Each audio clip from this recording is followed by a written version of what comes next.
Hello, welcome to Dun Girls Podcast. I'm your host Justin. Today for our weekly mecha anime series review. This time we're not entirely reviewing a mecha anime. This time we're reviewing Starblazers, or also known as Space Battleship Yamato 2199, which is a 26 episode sci-fi military series that came out in 2013. It's animated by Zebic and AIC.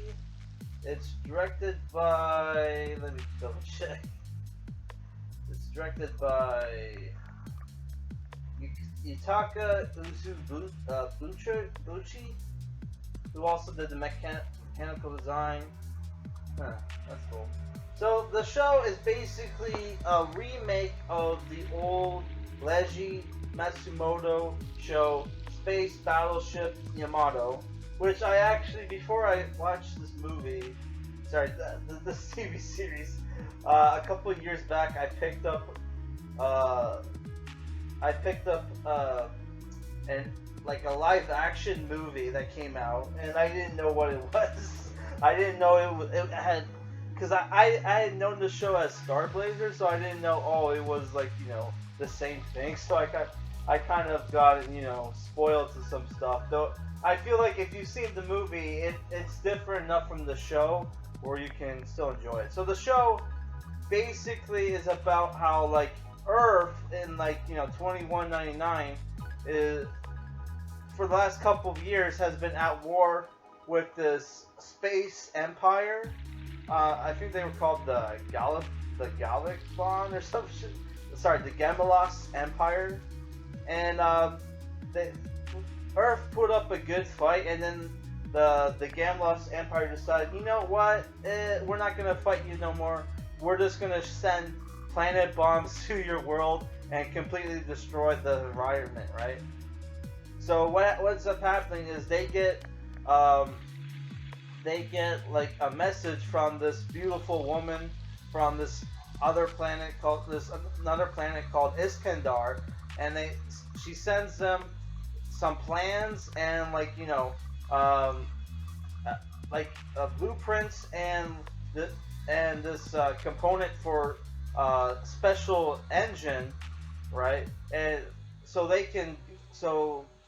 people of Earth can send a ship to Iskandar to get this special machine called the Cosmo Reversal Engine to fix the planet's environment, because the planet is irradiated and people have been forced to live underground, but the planet has been so irradiated that it's starting to go underground. So the planet Earth only has a year left. So what ends up happening?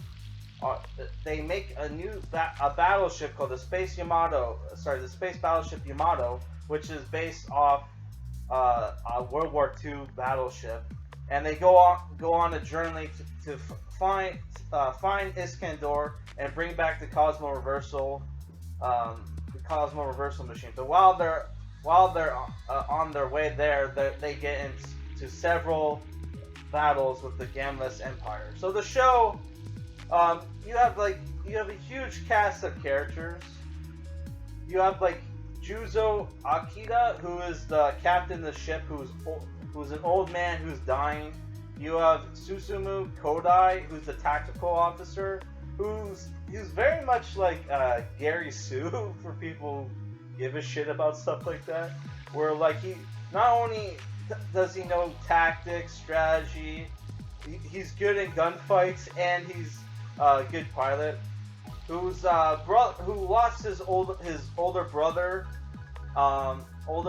to a mission that was basically, who was a captain of a ship called the Yukikaze, who died in a diversionary tactic mission where they sent off the fleet to fight the Gamelos Empire while they went to retrieve the component to the wave engine that they needed to get to Iskandar, right?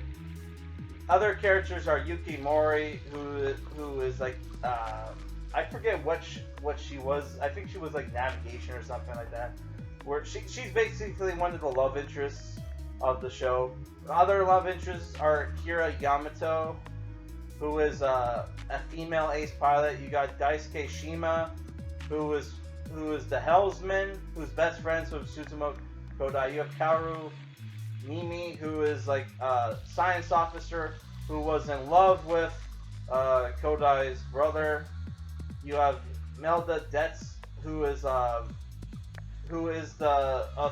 ace pilot on the Gamless Empire, who is the daughter of a general who, due to politics or whatever, part of the Gamless Empire, revolt against the current emperor Albert Dessler, who is a madman who is getting the cold shoulder from his wife, who lives on Iskandar, and to try to get her affections again, he tries to conquer the whole known universe, right? Other characters are the talking robot analyzer and another science officer, Shiro Sanada, who is the XO of the Space Battleship Yamato. So what I really liked about the show is not only do you have really cool space battles, and you have the really cool Space Battleship Yamato, who not only has like really cool old school like cannons and like AA guns, but also has a secret weapon, which is called the wave engine,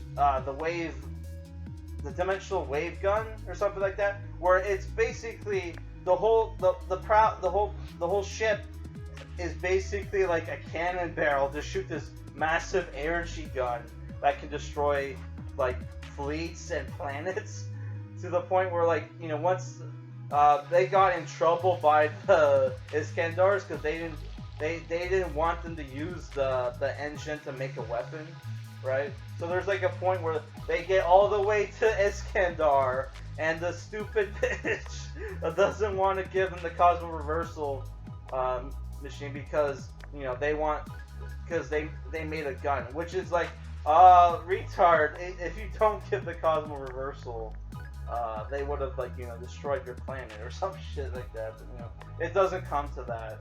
But like, I would have been pissed, dude. Because they spent like all their resources and time sending the ship across the universe to get this thing to save their planet, and she doesn't even want to give it to them because she doesn't like their methods. I was so dumb. But like, yeah, you also have really cool space fighter planes like the Cosmo Zeros and I think in the movie, the live action movie, there was the Cosmo Zero and the Cosmo Tigers. I don't know if the Cosmo Tigers are in this series, but they have like two different kinds of planes, right? Which both look cool. Though my criticisms with the show are, I did like the alien spaceships and our Earth spaceships pretty much looked like the same, pretty much, except for different colors. Even their fighter planes look a lot like the Cosmo Zeros, or not exactly the Cosmo Zeros, but like they look like something like, you know, you would have on Earth. So that was that was kind of a problem. But like, overall, I really enjoyed this show. I really like the characters. You have really cool space battles. You have the cool Star Trek-y like episodes. The show is basically an anime version of Battlestar Galactica. I'm more the newer one than the old one, but I never saw the old one, so I don't know. But yeah, if you're a fan of anime and Battlestar Galactica, you'll probably like the show. And it's not as pretentious and gets like retarded near the end like Battlestar Galactica does. Right, so yeah, that's the end of this review, guys. I'm giving it 8 out of 10. Highly recommend this show. So next week, I have no idea what we're going to review for Mecha Anime Week. I honestly kind of want to take a break and focus on my comic book reviews. But we'll see. I think I'll just review a movie. Like I'll review a mecha anime movie. All right, guys, peace.